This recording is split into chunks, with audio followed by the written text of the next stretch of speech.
How to share WhatsApp link on Facebook. First, you need to make sure that you're logged into your WhatsApp application or account. Now, if you see these three dots here, all you have to do is to click that one and click Settings. Now click the QR code symbol. Look for the share button here. Once done, you can share it directly to these social media platforms. But since I just want to add this URL to my Facebook profile, I just want to go to my messages and copy paste my link here. For example, this one.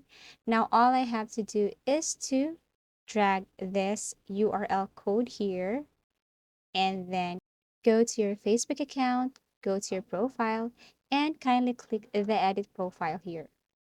Scroll down and kindly look for the links add.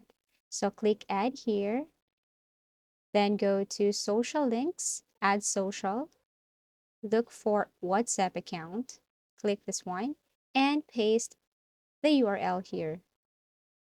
After that, click save. Then it's already done.